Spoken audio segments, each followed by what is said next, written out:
பாம்பே பஜார் ரசிகர்களுக்கு ஜூலை மாத நல்வாழ்த்துக்கள். இந்த ஜூலை 2024 தனுசு ராசிக்காரங்களுக்கு எந்த மாதிரியான அமைப்புகள் இருக்கு?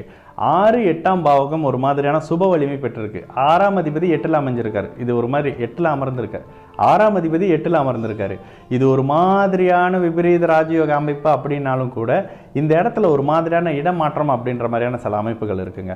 குறிப்பாக ஜூலை 12ஆம் தேதிக்கு பிறகு செவ்வாயும் அப்படி போய் அங்கே 8ஆம் இடத்தோடு இருக்கிறது ஒரு மாதிரியான பலம் அப்படின்னே சொல்லிடலாம். இங்கே ஒரு மாதிரியான சாதகமான நிலை, வெளியே சொல்லிக்க முடியாத அமைப்புகளில் வருமானம் மாதிரியான சில தன்மைகள் நிச்சயமாக தனுசு ராசிக்காரர்கள் எல்லாருக்கும் இந்த ஜூலை மாதம் நிச்சயமாக இருக்கும்.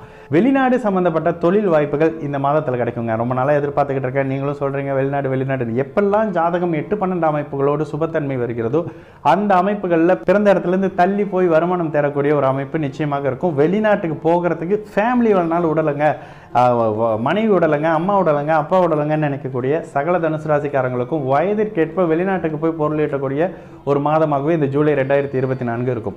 குறிப்பாக மூல நட்சத்திரக்காரர்களுக்கு இந்த மாதத்தில் வேலை இடத்துல ஒரு மாதிரியான சங்கடங்கள் இருக்கும். அதனால வேலை மாற்றலாமா அப்படின்ற மாதிரியான சில அமைப்புகள் இருக்கும். எதிர்பார்த்த வேலை மாற்ற அமைப்புகளோ இல்லை உங்களுக்கு சாதகமான நிலையோ ஜூலை 20ஆம் தேதிக்கு பிற்பகுதியிலிருந்து உங்களுக்கு அப்படியே கொஞ்சம் கொஞ்சமாக கிடைக்க ஆரம்பிக்கக்கூடிய ஒரு காலகட்டம் தான்.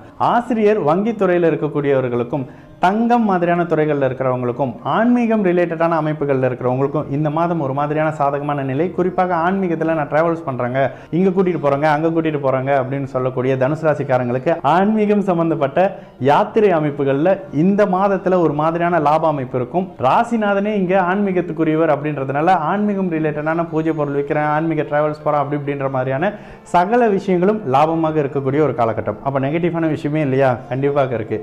அந்நிய மத இன ஒருத்தரால் உங்களுடைய வேலையிடங்களில் ஒரு சில சங்கடங்கள், உங்களை பற்றியான ஒரு மாதிரியான தேவையில்லாத விஷயங்களை, நடக்காத விஷயங்களை அங்கே போட்டு கொடுக்குறாரு, இங்கே போட்டு கொடுக்குறாருன்ற மாதிரியான சில அமைப்புகள் இருக்கும். ஏன்னா 4-10ஆம் இடத்தோட ராகு கேது அமைப்புகள், ராகு கேது எப்பொழுதுமே அந்நிய மத இன அமைப்புகளை குறிக்கிற பிளானட் தான். யாரையும் நம்பாமல் இருக்கிறது நல்லது. அந்நிய இன மத அமைப்புகளில் இந்த மாதத்தில் ஒரு துரோகத்தை தனுசு ராசிக்காரங்க எல்லாரும் சந்திப்பீங்க அப்படின்றது கொஞ்சம் உஷாராக இருந்துக்கங்க அப்படின்ற மாதிரியான ஒரு விஷயம்தான். பணம் என்னதான் ஒரு இக்கட்டான அமைப்புகளில் இருந்தாலும் கைக்கு வந்து சேர்ந்துடும். அதே நேரத்தில் இந்த விலை உயர்ந்த பொருட்களையோ பணத்தையோ கொஞ்சம் வெளியிலையோ ஆஃபீஸ்லேயோ எங்கேயும் வைக்காம இருங்க. இந்த மாதத்தில் பொருள் காணாமல் போகக்கூடிய அமைப்போ விரயம் சம்பந்தப்பட்ட அமைப்போ தனுசு ராசிக்காரங்களுக்கு நிச்சயமாக இருக்குது. மிகுந்த கவனமாக இருங்க.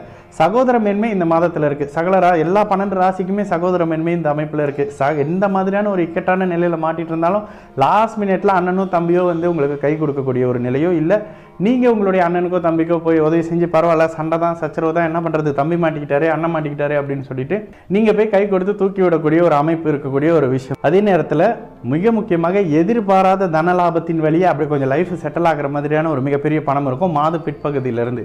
என்னதான் நடந்தாலும் யாரையும் நம்பாம இருங்க. குறிப்பாக வேலை இடத்துல விலை உயர்ந்த பொருட்களை வெளியே அப்படி வைக்கிறதோ, நகையோ அப்படி இப்படின்னு வைக்கிறதோ, இந்த சந்திராஷ்டம நாட்களில் ஒரு மாதிரியான சங்கடமான நிலையில் எதையாவது காணாமாக்கிறதோ தொலைக்கிறதோ அப்படின்ற மாதிரியான சில அமைப்பு இந்த மாதத்தில் தனுசு ராசிக்காரங்களுக்கு இருக்குது. விலை உயர்ந்த பொருட்கள், நகை, பணம் மாதிரியான அமைப்புகளில் கவனமாக இருக்க வேண்டிய ஒரு மாதமாகவே தனுசு ராசிக்காரங்களுக்கு இந்த ஜூலை 2024 நிச்சயமாக இருக்கும்.